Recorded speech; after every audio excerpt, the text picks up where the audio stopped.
বিকেলের নাস্তায় অথবা বাচ্চাদের টিফিনে যেটাই বলেন না কেন, অসম্ভব মজার একটি নাস্তা তৈরি করব আজকে। ময়দা আর নুডলস দিয়ে নাস্তাটি তৈরি করতে হয়, তো নাস্তাটি তৈরি করা অনেক বেশি সহজ। চলুন তাহলে দেখে নিই কিভাবে নাস্তাটি আমি তৈরি করছি। তো এখানে আমি 3টি সিদ্ধ করা আলু নিয়ে নিয়েছি। আলুগুলোকে একবারে ভালো করে আমি ম্যাশ করে নিব, মিহি করে। তো আলুগুলোকে ম্যাশ করা হয়ে গেলে আমি এখানে দিয়ে দিব পেঁয়াজ কুচি, কাঁচামরিচ কুচি, সামান্য চিলি ফ্লেক্স, তারপরে দিয়ে দিব চটপটির মশলা। এখানে চাট মশলাও আপনারা ইউজ করতে পারেন, আমার কাছে চটপটির মশলা ছিল, আমি এটাই ব্যবহার করেছি। তারপরে দিয়ে দিব চালের গুঁড়ি, স্বাদ মতো লবণ। আপনারা যদি এখানে চান কর্নফ্লাওয়ারও দিতে পারেন, আমার কাছে কর্নফ্লাওয়ার ছিল না, তাই আমি চালের গুঁড়িটাই ইউজ করেছি। এটা দিয়েও খুব বেশি মজা লাগবে। সবগুলো উপকরণ আমি ভালো করে মিক্স করে নিয়েছি। তারপরে এখানে আমি এইভাবে লম্বা লম্বা করে একটা করে রোলের মতো শেপ করে নিব।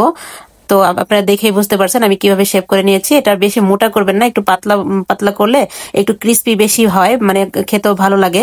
3টা আলু ভর্তা দিয়ে মোটামুটি অনেকগুলো রোল তৈরি করা হয়েছে। তো আমি এখানে রোলগুলো তৈরি করে এক সাইডে রেখে দিলাম। তারপরে একটা নুডলসের প্যাকেট নিয়ে নিব, একটা নুডলস হলেই হয়ে যায়। তো আপনাদের যদি আরো লাগে পরবর্তীতে আবার এরকম করে নিবেন। তো আমি নুডলসটাকে ভালো করে গুঁড়ো গুঁড়ো করে নিব। আর এই নুডলসের যে মশলাটা আছে সেই মশলাটা আমি একটা বাটিতে ঢেলে নিলাম। মশলার সাথে দিয়ে দিব সামান্য কিছু ময়দা। তো ময়দা না থাকলে আপনারা আটাও দিতে পারবেন, কোনো সমস্যা নেই। তারপরে সামান্য একটু লবণটা দিয়ে তারপরে আমি এটাকে মানে অল্প একটু পানি দিয়ে এটাকে একটা পাতলা একটা ব্যাটার তৈরি করে নিব আর কি। ব্যাটারটা বেশি পাতলাও হবে না, বেশি ঘনও হবে না, একবারে মসৃণ একটা ব্যাটার তৈরি করে নিতে হবে। অনেক সময় আমাদের দুপুরে খাওয়া দাওয়ার পর অনেক সময় আলু ভর্তা বেশি হয়ে যায়, তখন আপনারা চাইলে ওই আলু ভর্তাটা দিয়েও এই নাস্তাটা তৈরি করে নিতে পারবেন। এটা সকালে বাচ্চাদের টিফিনে দিলেও বাচ্চারা খুব বেশি এনজয় করে খেতে পারবে।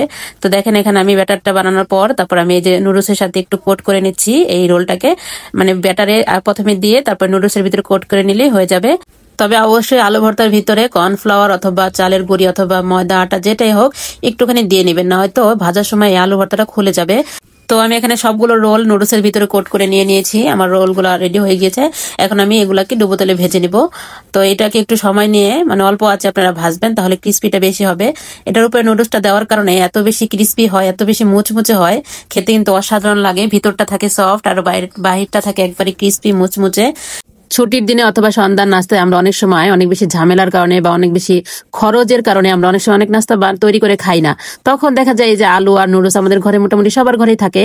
আর সাধারণত নুডলস তো আমরা এমনিতে রান্না করেই খাই, কিন্তু এভাবে যদি একবার খেয়ে দেখেন আসলে টেস্টটা ভোলার মতো না, বলতে পারবেন না, এতটাই মজা লাগে। তো আমার এই যে এইগুলা রোলগুলা ভাজা হয়ে গিয়েছে, আমি সবগুলো একে একে নামিয়ে নিচ্ছি। দেখেন ভাজার পরে এটার কালারটা কত সুন্দর, দেখতেও যেমন সুন্দর, এটা খেতেও কিন্তু অনেক বেশি মজা। আমি প্রথমবার ট্রাই করেছিলাম, আমার কাছে অনেক বেশি ভালো লেগেছে। তো আমি এখন এই যে বাচ্চাদেরকে সবাইকে সার্ভ করলাম সস দিয়ে খাওয়ার জন্য। এটা অবশ্যই সস দিয়ে ট্রাই করবেন, সস দিয়ে খেলে অনেক বেশি মজা লাগে। দেখেন আমার বাচ্চার রিয়াকশন দেখে বুঝতে পারছেন এটা আসলে কত বেশি মজা হয়েছে। তো আজকের মধ্যে এখানে বিদায় নিচ্ছি, সবাই ভালো থাকবেন, আসসালামু আলাইকুম।